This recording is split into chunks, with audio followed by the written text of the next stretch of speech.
alright, let's do it. I looked at the first WWA pay-per-view Inception not too long ago. It's time to check out their second show, and this one comes from Las Vegas, Nevada, the only World Wrestling All-Stars pay-per-view to take place on American soil. WWA The Revolution took place on the 24th of February 2002 in the Aladdin Casino and Hotel. Will it be another glorious mess, or will there be a little more effort put in this time around? Let's find out.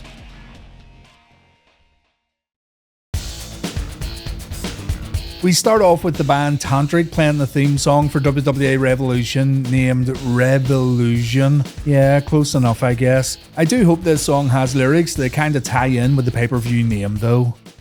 Yeah, revolution, revolution, revolution, revolution, revolution.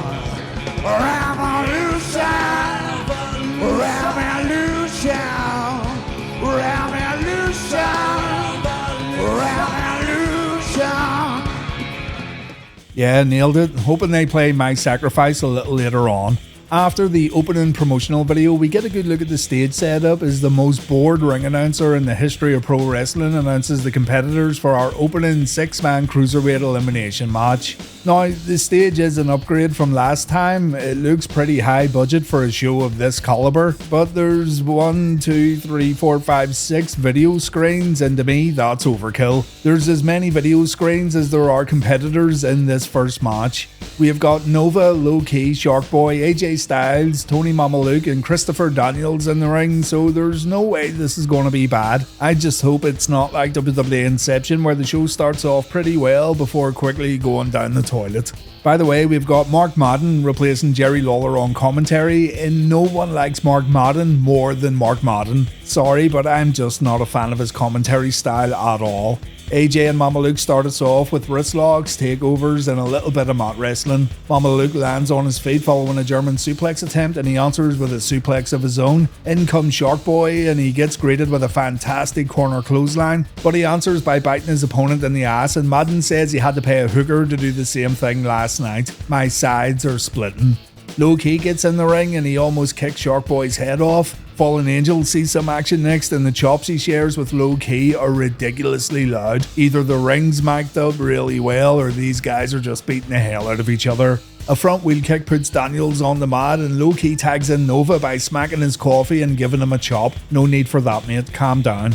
Nice arm drags here between Daniels and Nova. Daniels gets floored with a knee strike before Low-Key comes back in for a double front suplex. We then see the tidal wave as Low-Key continues to impress, and Tony Mamaluke comes in with a back suplex. We then see a multi-man superplex / sunset powerbomb cluster that would have looked better had the camera been zoomed out. Mamaluke's been busted open pretty bad, but Daniels doesn't care as he dives to the outside. AJ and Nova take over inside the ring while Mamaluke, Sharkboy and Daniels fight at ringside and into the audience. And when all the competitors return to the ring, we've got Sharkboy performing a diving Hurricane Rana. Some confusion from referee Slick Johnson leads to Sharkboy taking the title crush from Low-Key, and Sharkboy's been eliminated from this match. So far, it's been pretty good. In comes AJ Styles with a big takedown, and he gives Low-Key a beating. Low-Key stays on the mat and he invites Styles to come in, and Low-Key gets the better of AJ with a few kicks. AJ takes more kicks while on his knees, but the phenomenal one kicks out when Low-Key goes for a cover. He fires back with a few forearms before the two crash into each other with body presses, so Daniels and Mamaluke come in to give these guys a break.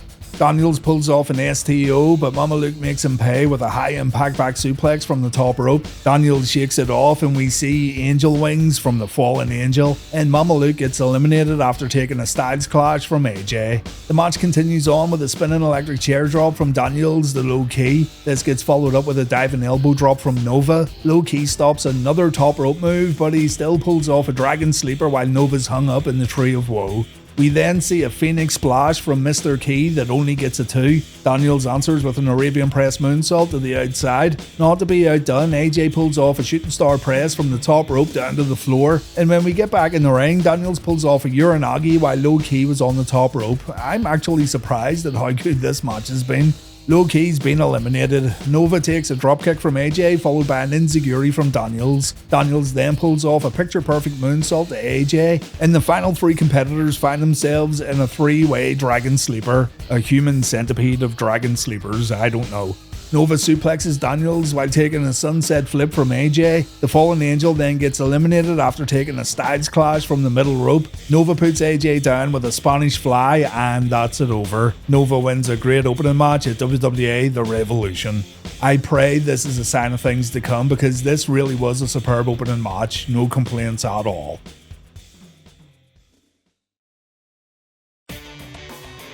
The commentary isn't getting blasted all over the arena during matches like the previous pay-per-view, but fans can hear Borash and Madden talk about Big Poppa Pump Scotty Steiner returning to pro wrestling tonight at this show. They also announced that Sabu's going to go one-on-one with Devon Storm a little later on, but first we're going to hear from WWA Commissioner Bret Hart. They play a little intro video for Bret, and they show this picture right here where it looks like the T in Hart is the Hitman's wee winky. The graphics guy did a fantastic job here. Also, listen to this. What the fuck's up with Bret Hart's entrance music?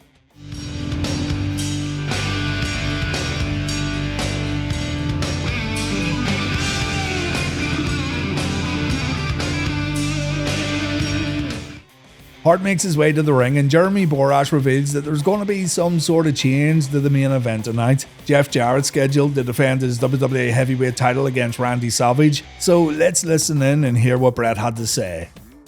Hello, Las Vegas.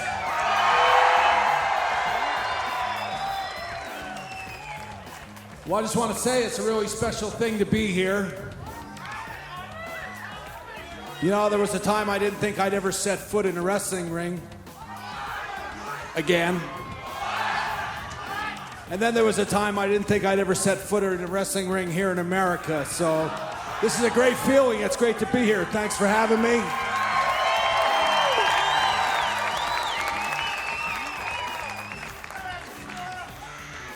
So as the WWA Commissioner, I'm back there making sure we got a lot of young talent back there, a lot of young guys and a lot of big names. Scotty Steiner, Jeff Jarrett, but a lot of new blood, young guys that are out here breaking their necks and giving you guys the best they can. So I hope you people will take that into account, and I'm happy to be part of it.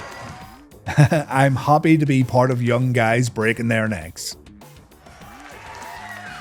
Now, as far as the main event tonight, the Space Cowboy Randy Savage is not going to be here. Yes, throwback line here from Bret Hart. You're just not good enough to beat us. We're the Space Cowboys. So the onus has been put on me to select the right guy for the main event. So. All right, we've been waiting for this. I've taken a lot of things into account. It's not going to be me. Don't. Come on, one more time. I wish. But I've always been a little partial to the second generation wrestlers. And I know Jeff Jarrett, the WWA World Champion. He's a second generation wrestler, and like I said, I'm a little partial to that, so I've decided that Brian Christopher, Jerry Lawler's son, and just on the merit, the fact that he was on the last tour that the WWA had, and I think that he's paid his dues a little more than some of the other guys back there. He's going to be in the main event, working against Jeff Jarrett for the WWA World Championship. Wow, so, that is a big announcement, certainly. That's a good choice. That's a good choice. Brian Christopher has done amazing things. Oh, I'm a fan of Brian Christopher for sure, and I think he's a pretty entertaining performer, but I really don't think he's a suitable replacement for Macho Man Randy Savage. They said Scott Steiner's in the building and they're teasing his appearance later tonight. Why not just put Scott in the main event? My experience with the WWA started a little while back. I went down to Australia, and while I was there doing some promotional work, that's when the World Towers were bombed. And for me, that was a really tough time, and it was obviously a tough time for Americans, but I just want to take the time to say here that, you know, I was always sort of dubbed as a guy that was anti-American and stuff like that, but my mother's American. I got an American passport. And I like to think of myself as a North American, but I just want Americans to know that while I was in Australia, and I think around the world, that, you know, the bad people out there, they don't speak for the world. And down in Australia, they wept with the rest of us, and it was a tough time. And it has a lot to do with why I'm part of this company, is that I just like the integrity they had, and the people down there were great, and I hope that it stays that way. Okay, is this a cheap pop or something? Amen. Amen, Bret. Now, you have to take this opportunity to congratulate the Canadian hockey team. Yeah, you know, somehow I knew he'd fit that in. Why don't you shut up? Shut up! Suddenly he's the biggest heel in the room. 50 years, a long time. It was a big And cheap I just job. want to say, for me, it was a great thing to watch the Canadians and the Americans in the final. He lost them. He lost the crowd by giving Canada props. Oh, wait a minute.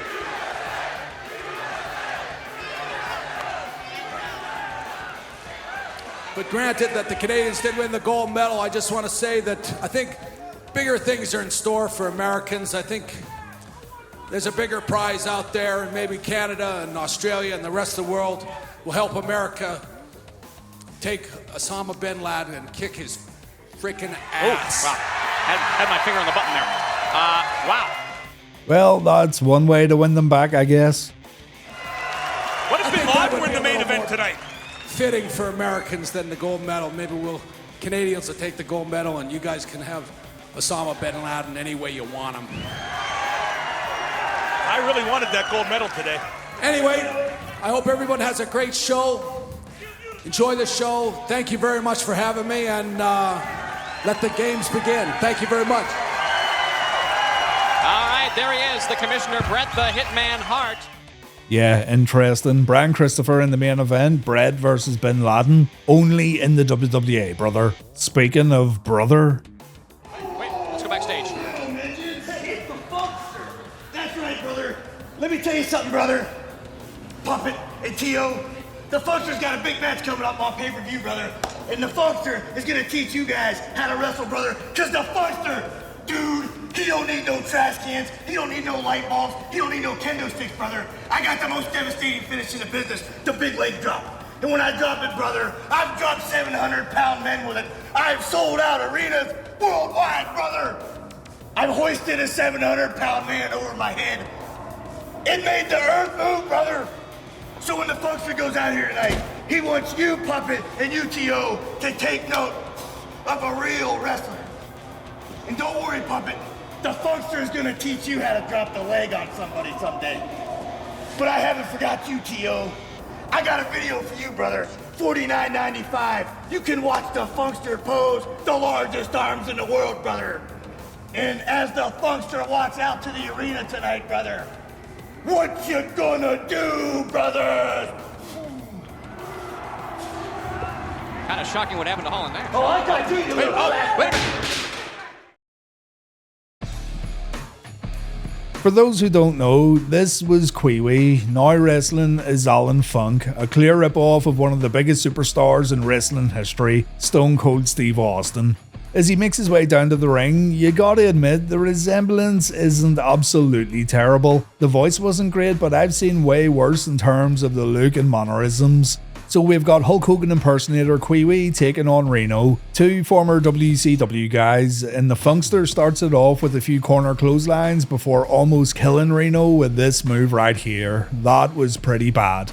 After a brief fight on the outside, the match resumes with a hip toss from Funk, followed by Alan once again trying to kill his opponent by dropping him on his head. So if I'm Reno right now, I'm absolutely pissed off, and I fully expect Funk to get a receipt here. That's twice he's messed up really badly. Reno performs a front suplex and Funk lands on the top rope. We go back to the outside once again for a quick brawl, and back in the ring, Funk takes a few kicks to the face. Allen falls victim to a gut-wrench suplex, and I'm still waiting for that receipt coming, and there it is. Allen gets dropped on his neck following a belly-to-belly suplex. Granted, this was likely a genuine mistake, but at least the Funkster knows what it feels like now.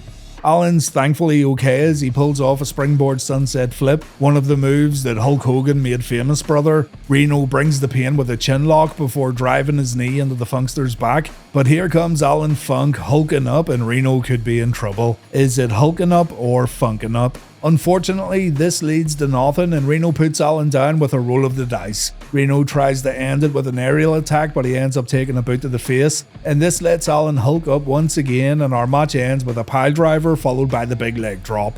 As I feared but fully expected, this show's going down in quality right after the opening match with stupid gimmicks and guys almost killing each other in the ring. Welcome to World Wrestling All-Stars, ladies and gents. Big Poppa Pump's arrived at the Aladdin Hotel, and he's got a bunch of Las Vegas freaks with him. They don't come cheap, or at least that's what I've been told.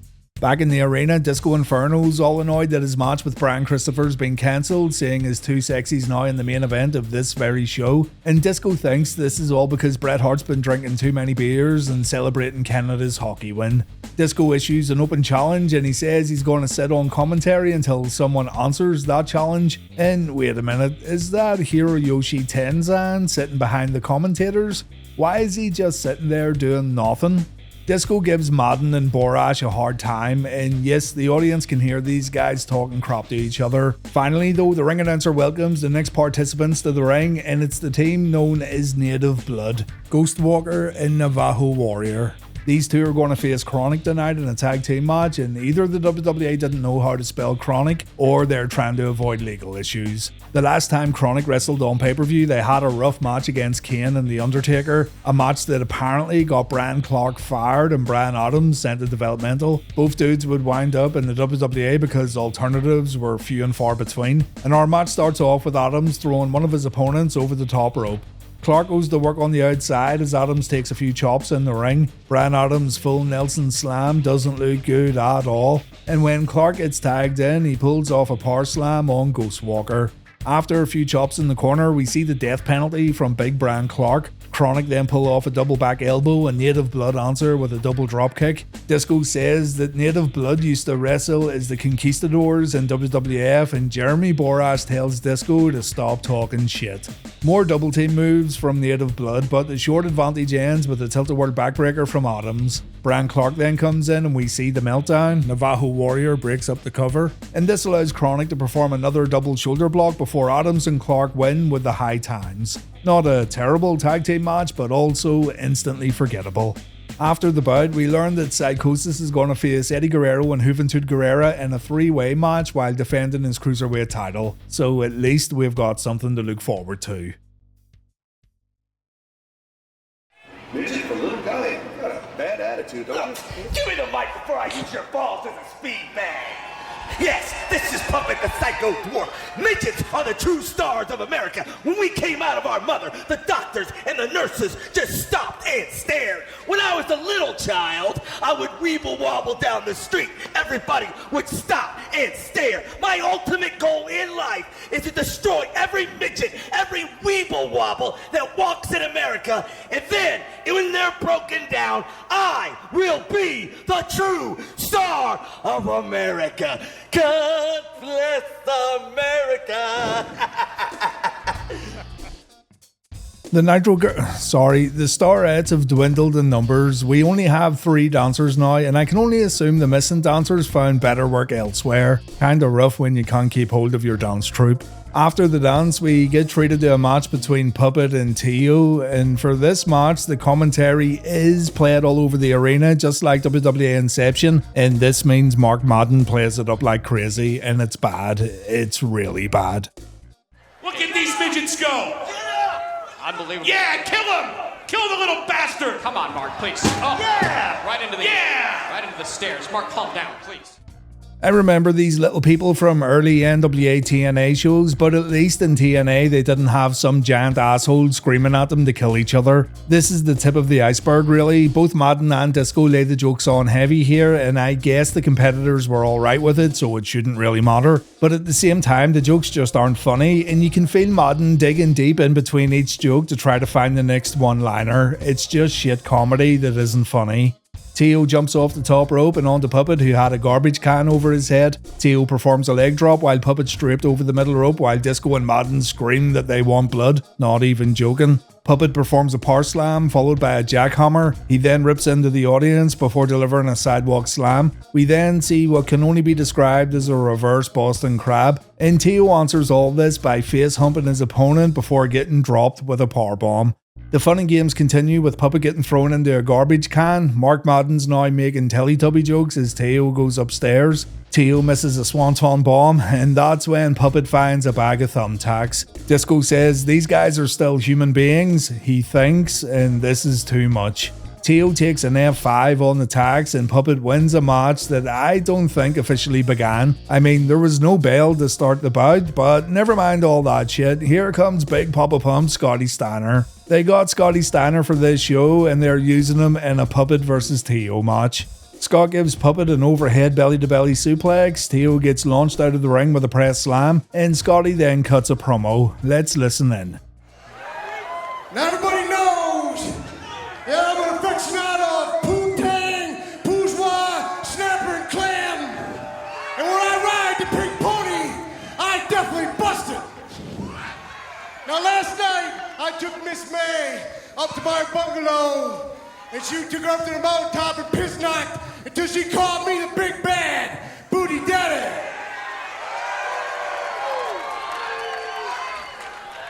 Now for some reason, that Canadian son of a bitch, Bret Hart, didn't consider me worthy enough to wrestle for the world title. And since I only care about two things, my freaks and my peaks, whether an official match or not, I'm gonna officially kick somebody's ass. Oh, wait a minute. Let it be known. He should go back there and find somebody and kick their ass. Did you get all that? He was a bit off at the start, wasn't he? Scott walks to the commentary table and he smacks Disco across the face. The Inferno wants no part of Scott. He tries to escape, but Tenzin grabs him and the fight's on. Disco tries to fight back, but he takes a belly-to-belly suplex. He does manage to pull off a back elbow, but his top rope attack gets snuffed out and we see another suplex from Steiner. Jeremy Boras says Steiner has the strongest pimp hand in Vegas as Disco takes a clothesline. Scott then sets his opponent on the top rope for one more overhead belly-to-belly. This fight ends with a Steiner recliner from Big Poppa Pump, and that's it. A one-sided waste of time in my opinion. It's always great seeing Scotty Steiner, but he should have been utilised way better for his return to TV.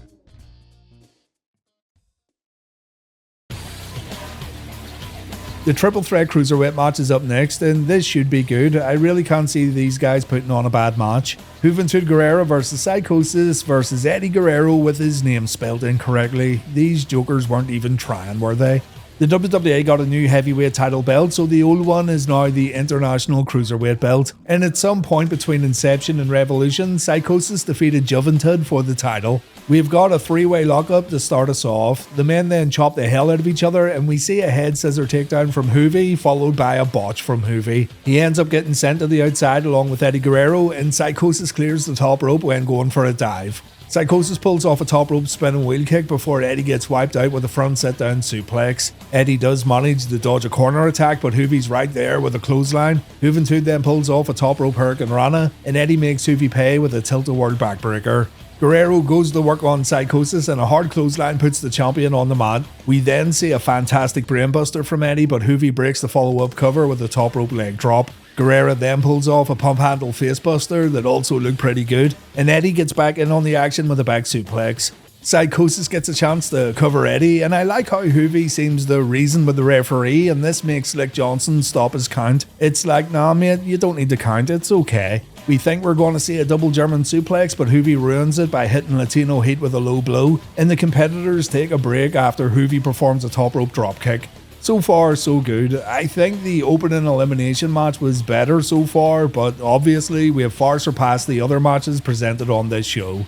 Psychosis works over Eddie's leg a bit before Guerrero pulls off a leg drop. The commentators won't shut up about how the WWE wants to showcase cruiserweights while other promotions, mainly the WWF, are afraid to feature cruiserweights on their pay-per-views. A double suplex sends Eddie to the outside, and when Eddie gets back in the ring, he fails to suplex Juvi, and instead he gets sandwiched in between two clotheslines. Juvi and Psychosis then try a double dropkick, but they end up kicking themselves in the dick. Eddie then takes a superplex, Psychosis breaks the pin with his signature top rope leg drop. Guerrero makes sure Psychosis doesn't win via pinfall, and Juvi hits both his opponents with bulldogs. Our match ends with Eddie dumping Juvi out of the ring, and Psychosis pulls off a pretty weak powerbomb. Psychosis tries the top rope Hurricane Rana, but he fails miserably, and Eddie's able to win the International Cruiserweight Championship after delivering his frog splash. Good match right here, but I think I was expecting better. Still absolute god tier though compared to the previous 3 matches. After his victory, Eddie picks up a microphone, so here's a pretty rare Eddie Guerrero promo. Wow, what a win for Eddie Guerrero over Psychosis and Juventud Guerrero. That means Eddie Guerrero. Wait a minute. Hey, it's your homie, shut up. Oh, hang on. Yeah, you, man. You know what? Shut the music. Eddie Guerrero, not really celebrating his victory the way I thought he would. You know what? It's a Juvi and Psychosis. And for the rest of the wrestling world, they say, what is that about the extent of your vocabulary? Oh, come on. Yeah, I thought so, morons. Eddie Guerrero really not choosing this time to celebrate a cruiserweight title win. Oh, the fans are morons. It's no secret. It's been all over the internet. And the whole wrestling world knows that I've been dealing with personal issues. Oh, wow. Basically, my life has been pretty much a mess. All right. But as of tonight, I don't care where, I don't care in front of who or what, I start making my statement back into this business. Excuse me! Wait a minute. Excuse me! Who is that? Oh, wait a minute. What do we have here? Who is that? That's Jerry Lynn. Looks like an emotionally distraught Eddie Guerrero. Jerry Lynn is here in the WWA? Well, there's one surprise for the night. Isn't that special? All right. Jerry Lynn has made an appearance here at the World Wrestling All-Stars pay-per-view. Just hang on a sec. I don't want to miss out anything here. Hold on. Oh, Jerry Lynn now. Oh, come on. Making fun of the hard times that have fallen on Eddie Guerrero. I just got so choked up in the back.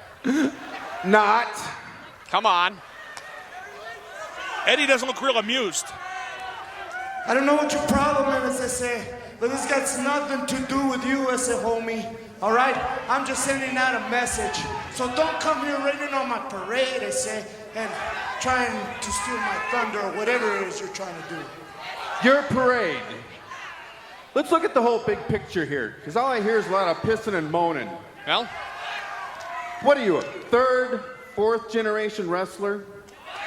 You've had a long run in Mexico. You had a long run in New Japan.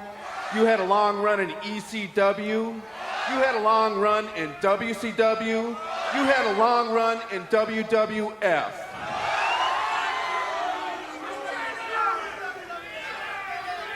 And I would bet any money that you got all those opportunities just on the Guerrero family name alone. All right. Well, that's some accusation. I would challenge that. These people didn't come here to listen to your problems. They came here to forget about theirs and be entertained for a few hours. So quit your bitching, biatch. Oh, wait a minute. Hang on. Is that entertaining for you? You want some of me? Get in line, because I'm not done with the wrestling world, and I'm not done with you. There's a slap by Eddie Guerrero to Jerry Lynn, who has chosen this opportunity. Jerry Lynn clotheslines Eddie Guerrero. Jerry Lynn in the ring. This isn't fair. Eddie just had a match. Jerry Lynn and Eddie Guerrero are going at it here.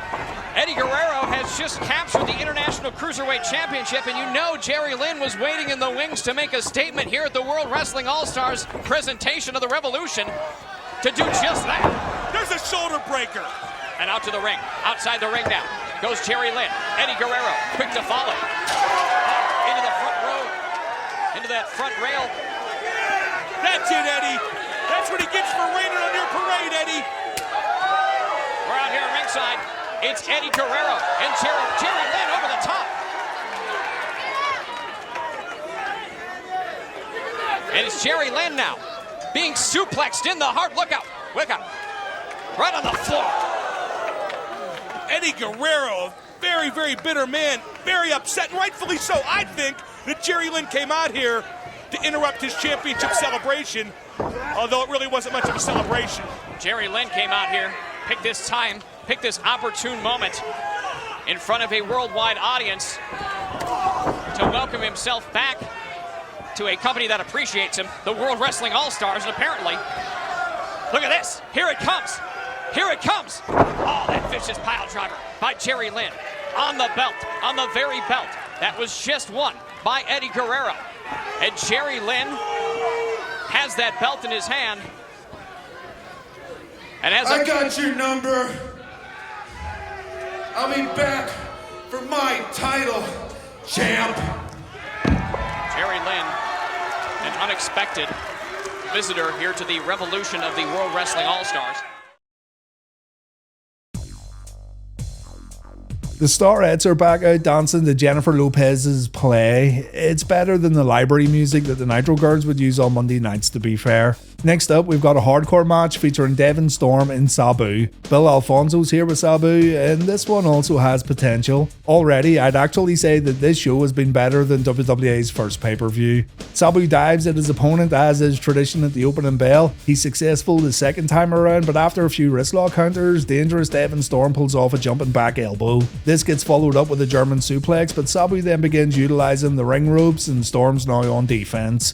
The two end up on the outside where Sabu takes a ring step bump. Storm then positions those steps for a suplex spot, and I have absolutely no idea what happened here, but it wasn't good. Sabu then tries a plancha, but he lands on his neck, and you can see and hear Devon asking Sabu if he's okay. Sabu blades and he tucks the razor inside his tights as our match continues on. We see a springboard somersault senton before Sabu applies a camel clutch. Devon replies with a front Hurricane Rana followed by a clothesline, but Sabu kicks out after Storm's Northern Light suplex. Bill Alfonso gets a bit animated as the match goes down to the mat. Sabu fights out only to take a back suplex. Storm then performs a slingshot splash followed by a lion salt, which still isn't enough to beat Sabu. So we go back to the outside where Sabu goes back in control.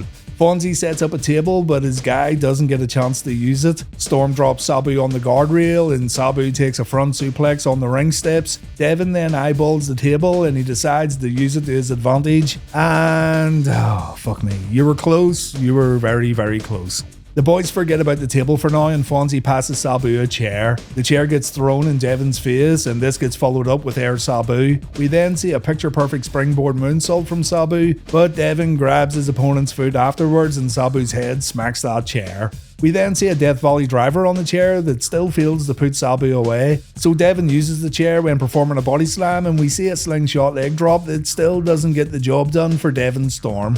Sabu ends up on the outside. He gets kicked in the head by Devon. Devon performs a plancha, and while Sabu's grounded, Storm delivers a big splash from the apron. Fonzie gets a close look as Sabu gets dropped on the guardrail once again, and Devon looks to end it by powerbombing Sabu through two chairs. Sabu reverses it by falling on his ass, and Storm ends up getting suplexed on those chairs, and Sabu then pulls off his signature Arabian Press facebuster. Devon Storm launches a chair at Sabu, and we go back to the outside where Fonzie sets that table up against the guardrail. Sabu then sets a chair back up in the ring, and yeah, he made definite sure that that table broke this time around. Back in the ring, Devon pulls off a mindbender, but Sabu kicks out. Devon hits a splash. Sabu kicks out again. Sabu kicks Devon in the face and he puts him down with a crossbody when Storm goes for a top rope suplex. Storm then gets screwed when he covers Sabu and Fonzie pulls the referee out. So Devon goes after Sabu's manager and this was a mistake. Sabu goes to work on Storm with a steel chair and it looks like Devon's done for. But back in the ring, Fonzie accidentally hits Sabu with a steel chair and Devon's able to win this matchup. Not happy with how things turned out, Sabu attacks Devon before the two head back through the curtain. And in a spot reminiscent of WWA's previous pay-per-view, Sabu put Storm through a table after jumping from the Titantron. It looked like it hurt Sabu more than it hurt Devon's Storm, but there you have it. If you enjoy hardcore matches and if you enjoy Sabu matches, you'll probably like this one. Go into it with the right expectations and you won't be disappointed.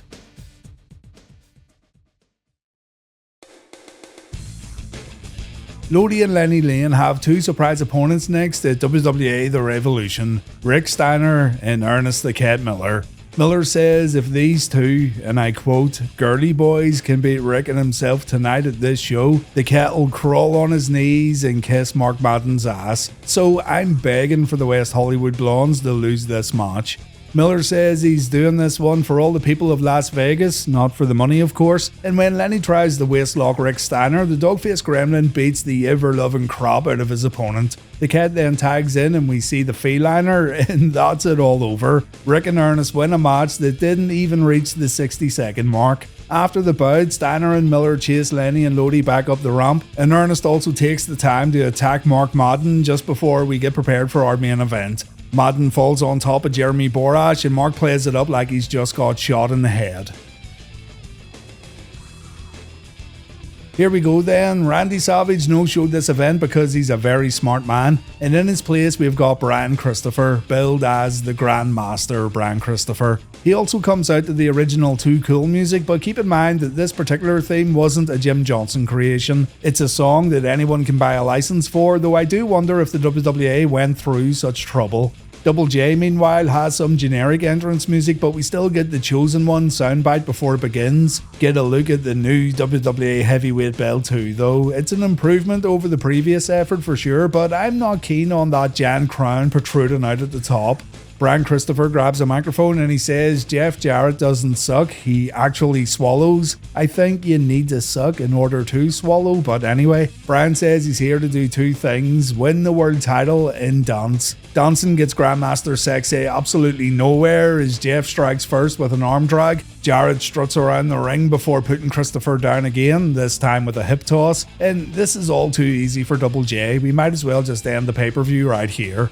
A drop down leapfrog ends with Jarrett taking a hip toss, and Double J then gets clotheslined out of the ring before getting kicked in the face. Brian Christopher then dances in the ring and his pants fall down, leading to Mr. Madden saying his partner had a better worm. Christopher gets a boot up in the corner and he pulls off a missile dropkick, and Grandmaster Sexay stays on his opponent with a sunset flip followed by a neckbreaker. From here, the competitors are going to go through the audience for a brawl, and this means absolutely nothing noteworthy is going to happen. The frame rate also went to shit in this absolutely legally obtained video I'm currently watching, so apologies for the inconsistency. We get back in the ring where Brian tries a standing Bronco Buster, but just ask X-Pac and he'll tell you that they never ever work. Jarrett then takes some time to troll the audience before launching Christopher into the opposite corner. Double J goes upstairs, but his crossbody gets countered with a roll through. So both men get up and Christopher finds himself in a sleeper. Absolutely nothing has happened in this title match, and it looks like the guys are in no rush to do anything special. Basic as fuck match right here. Jeff then finds himself in a sleeper. Double J tries to backdrop Christopher, but Brian pulls off a super kick. This gets followed up with an enziguri, and Brian then pulls off a tornado DDT. Jarrett has to put a foot on the ropes when pinned, even though his hand was underneath the bottom rope. Christopher pulls off a sunset powerbomb to the outside, and this looked pretty good. Jarrett then grabs a chair, and when the referee takes it off him, the official ends up taking a super kick that looked really painful. My god. And with the referee out cold, Christopher performs the Tennessee Jam and he goes for a cover. A second referee runs down, and in a bizarre turn of events, Slick Johnson gets pulled out of the ring by the ref who just got super kicked.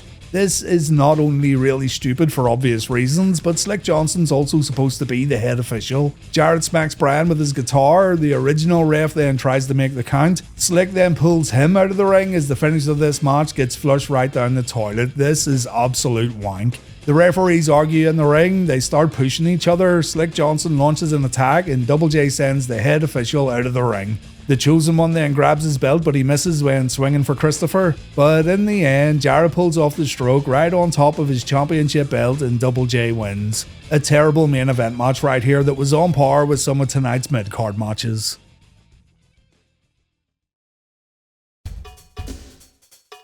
This show was better than WWA's first effort, but that's not saying much either. The opener was fantastic, the Cruiserweight match wasn't bad, but we've seen better in WCW from these guys. Sabu versus Devon Storm wasn't terrible either, and everything else is either just passable or absolute horseshit. There's a big disconnect too because WWA didn't have weekly TV. Fans are just expected to buy these pay-per-views completely blind, and we end up with shows that emphasize the importance of storylines and character progression. I do think WWE is doing a good job in terms of upgrading their presentation, and it definitely feels like a big step up from the independents, but they've got a real uphill battle in terms of getting fans invested. The match bookings, the match layouts, the overall writing of the shows, there's more negatives than positives unfortunately, and it's a shame WWE couldn't work these things out before moving forward with more pay-per-views.